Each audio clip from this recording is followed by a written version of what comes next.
Hi family and others who maybe have checked into this, and I hope there are others. That is partly my motive in doing these videos and putting them publicly available, because I'm what I have to say, uh, it's obviously life and death importance to me, and to everybody really, but most of the world won't agree with me on that, but that's cool, as hopefully I'm establishing through these videos.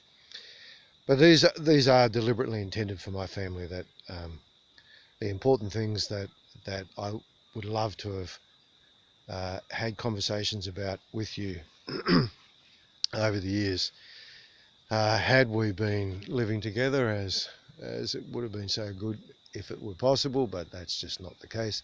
Not pining about it, just wanting to do a tiny little bit of patching that or fixing that up. And this is what I would have talked about, because this is what my life's about. We would have talked about other things too, I'm sure, fishing and motor cars, motorsports, whatever, things that are fun for us all. Yeah, but real life, the most serious issues. This is where the heart of it is for me, and I want to make two quickie videos today. It's a Sunday. It's like when I get a couple of spare hours when I can duck outside and take a walk up the bush. Well, up the back paddock, actually, that's where I am. We've got a big back paddock, and in fact it's so big, Barb and I got lost in it when we first moved here. We were down the bush, down the hill a bit there. We live on a ridge. In fact, our whole property is basically a ridge. We've got a creek on one side and a creek on the other side, and I'm standing on one side, obviously the shady side of the ridge, because the ridge basically points to the north, or at least this part of it does. It bends around down the second half. It bends a bit round to the east. But this one's looking to the north, to the west, I beg pardon. But this one's looking north. Anyway, I want to talk about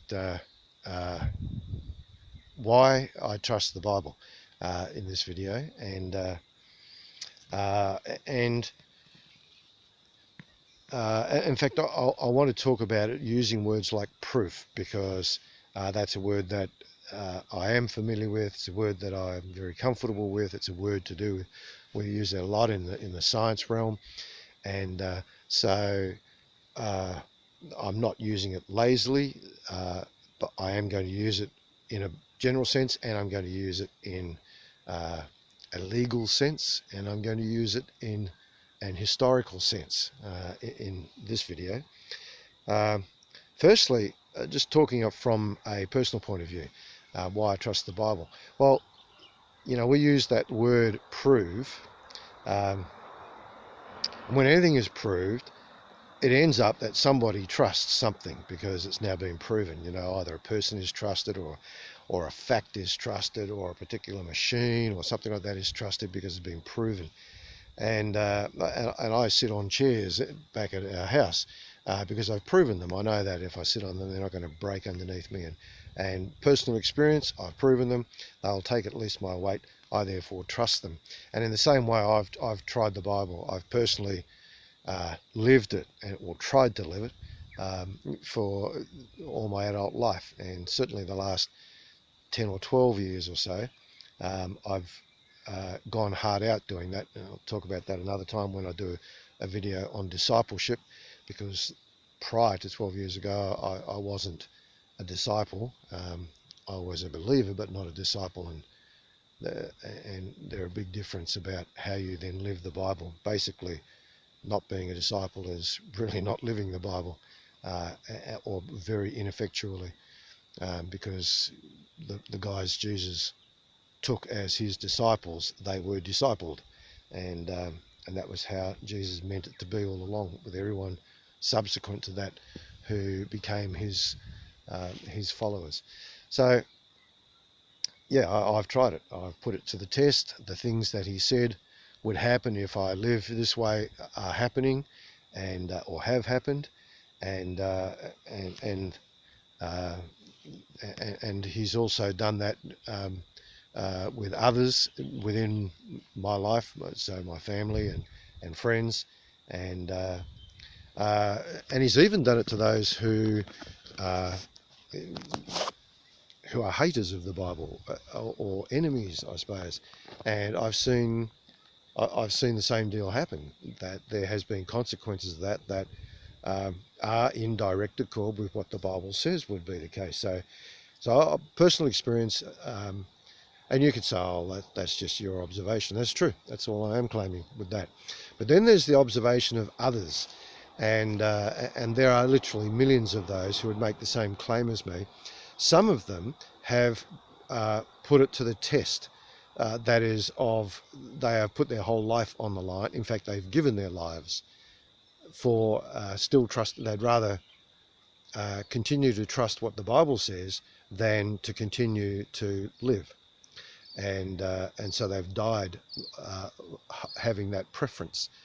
And there are literally millions of those, and nearly everybody knows of those in the first few centuries of the Christian faith, how that was the case. But it still goes on to this day, and there are people who, in fact, it's happening much more. It's not in the news, but it's happening much more these days than it ever has in the history of the church, in the history of the Bible. And you could wonder, well, why would those people just so doggedly stick with the scriptures? And I suppose especially this applies to those who actually were personal eyewitnesses of Jesus' life and death and resurrection. And why would they continue to declare, even to the cost of their own lives, that what they are witnessing, what they are describing, what their testimony is true, rather than simply recant and have their lives? And for the hundreds of people who that applied to, that is, they personally saw him, personally witnessed his resurrection, and yet they continue to declare it even to the cost of their lives. There's got to be a reason for them doing that. Either they're idiots, or some sort of mass hysteria. And you see if you can find good support for that argument. It's not there. Or is it because it's true? What they're declaring is true and really important to them. So to the point where they are prepared to keep owning that and declaring that that's the truth, no matter what their life is, no matter the cost of their life. And when people do that and give that sort of eyewitness testimony, including even to the small level that I did, first of all, this is called proof in a court of law. Eyewitnesses are perhaps the best. It's certainly the most long-standing of the proofs that have history in use in courts of law. But the most powerful proof of the historical proof of the Bible, I'm not sure it is the most powerful, but some of you might think of it, well, it's the one that has the most significance to me. That's the historical one, or the scientific one. And to do that, I need to give you some numbers, because it's the history that I'm talking of is with regard to the manuscripts of the Bible. Manuscripts are documents written by hand. That's what the word means. Comes from the Latin manu, which has to do with the hand, and script, which is to do with writing. So it's written by hand. And these manuscripts, of course, I'm talking about the Bible, the copies of the Bible that were around before the printing press. Printing press has been, at least the European version of the printing press, been around from, I don't know, 1400s or 1500s or something like that. And the first Bible printed in those printing presses by a fellow called, in fact, I think it was the first book ever printed on those the printing press, was by a guy called Gutenberg in Germany. And I suspect you can still find some copies these days of his original printings of the Bible. But prior to that, those printed versions, they're only handwritten copies. And the Bible's a big book. And so you can imagine the manual labor involved in writing or making a copy of the Bible. And so since I don't know how expensively, what sort of rates of pay those copyists had, but even at the basic wage, that would make the book a very valuable document in terms of the man hours and therefore the payment that was made to get that job done. So these things were made to last, and they were very well protected, as in, you know, they're literally in some cases under lock and key. And so they have survived very well. And I'm talking about copies of the original. So same language, same everything, look, and often even the same layout. You know, so same number of characters across the page, same number of lines down the page, and that sort of stuff. Not always, but that was often the case. And of these manuscripts, we have now coming up to, last I checked, coming up to 6,000 of these things. Two of them here in New Zealand, in the main library in Auckland.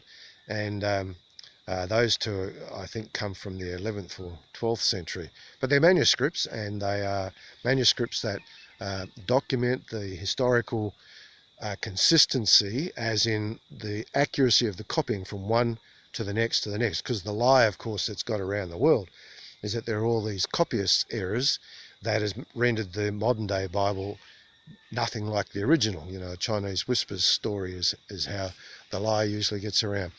But the fact is that's not true, and I'm not giving you a personal opinion. You can check it out yourself. It's actually very easy to check out. The internet is full of the real data, not people's opinions about the data, but the actual data. You can look at the photographs of every single one of these online now for free, and you don't have to join anything or subscribe to anything. You can just go and have a look at these. They are massive catalogues of these around the place, and you can see, and if you want to spend patiently the time to sit and actually check it character for character, you can see the consistency from the very oldest ones right through to the more recent ones, which of themselves are still 500 or more years old. Yes, there are errors, copyist errors that have been made. They are so minuscule that they're not worth mentioning. They've not changed the story of the Bible one bit. They've not changed any major whoops, what's happened? Oh, my thumb got in the way, that's what's happened. They've not changed any doctrinal issue, not changed any biblical truth or anything like that. What was said in the original copies just after the death of Jesus, which is when the New Testament was written. I'm talking the New Testament, by the way. The Old Testament I'll talk of in just a minute, but the New Testament is what I've just been talking about.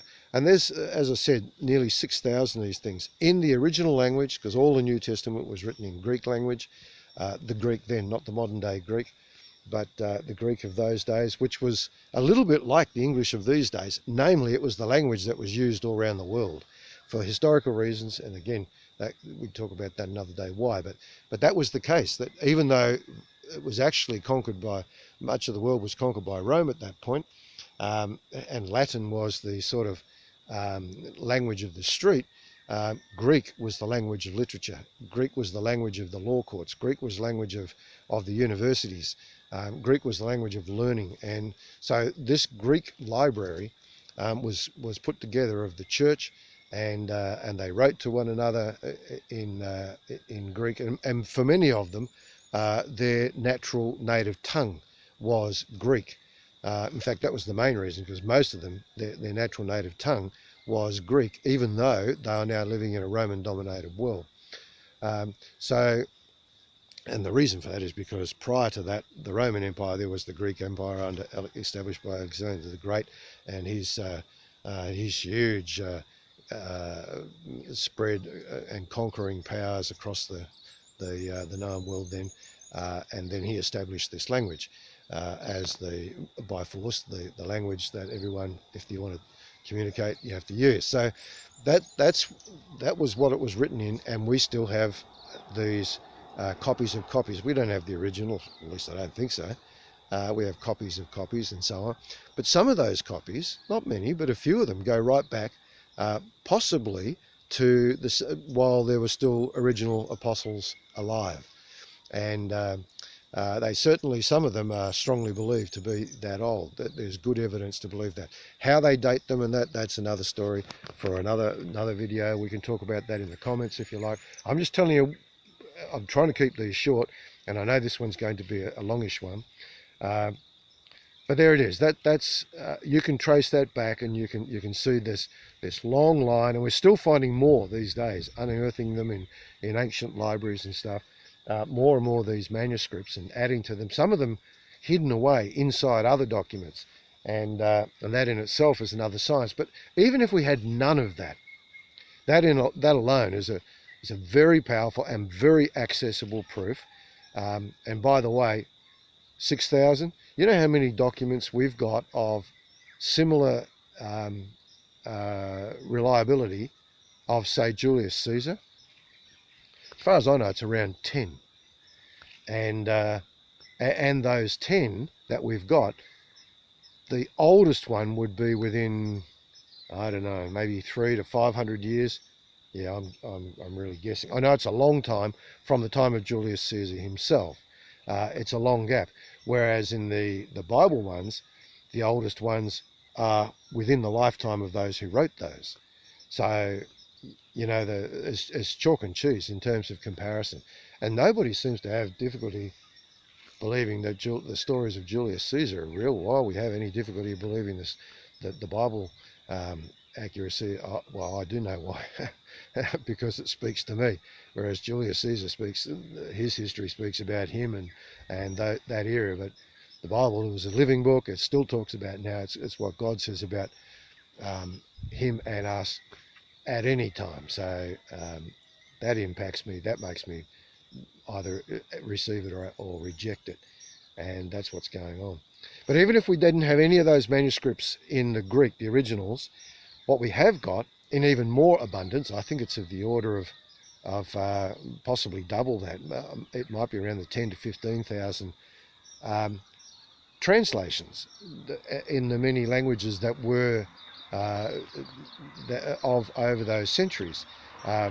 We've got heaps of Latin ones, of course. We've got some in Parthian. We've got them in Pontian. We've got them in Sumerian.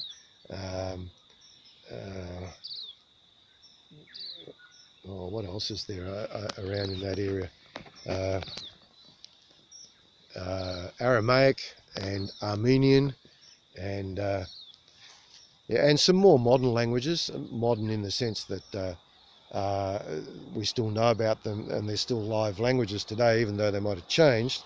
But we got loads of those translations in those other languages, and again, the same story. The consistency when you translate them into modern English, you have the modern Bible, and even though it's done from these very ancient copies, again, some of them going back to the same age as the Greek ones I was telling you about before. And even if we didn't have those ones, the translations ones, what we've got is letters written by the so-called church fathers prior to when Christianity became legal. Those first 300 years when it was illegal to be a Christian and dangerous to be a Christian, there were still letters being sent from, you know, the bishop in one place to pastors in another place or something like that, and those letters would often quote the Bible, and those letters were written in all sorts of languages. So when you take all of those letters, and we've got a huge catalogue of those letters, you can, from the quotes from within those letters, you can reassemble the whole New Testament minus maybe maximum a dozen verses. I think it's less than that. It might be 7 or 10 verses or something like that. Or is it 11? Oh, I don't know. But it's a very small number, and you can reassemble the whole New Testament. So the evidence for, and it's the same, what you reassemble, what you get after that exercise is the same Bible we've got today. Folks, it's indisputable. It's embarrassingly obvious that the Bible is what it has always been. It's not been corrupted. It's not been fiddled with and changed over the years according to what people want it to say. It says what it's always said, and that makes it worth reading, because it's for it to have survived that long.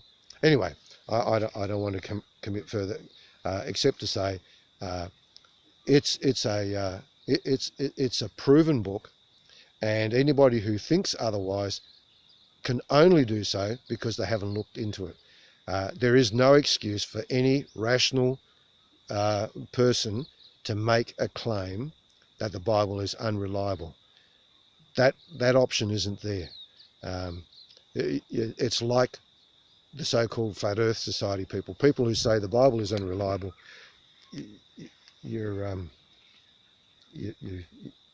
lying, or you're deceived. So that one you don't have to read it. That's your choice, but you'd be missing out huge, as I'll tell you another time, if it's not already obvious. Anyway, that's it, folks. The Bible is it's my life. It's what I base my life on. It's what I'm basing all my hopes for eternity on. Not hopes according to the way the modern word is used. Hopes the way the Bible talks about it, meaning there is no doubt. This is what I'm looking forward to. This is my future anticipation, maybe, is what modern language I should use. All is from what it says in the Bible. And I'd love for that to be of interest for you, because I want to tell you about some of those things that I'm looking forward to down the track in future videos. Bless you guys. See you in the next video.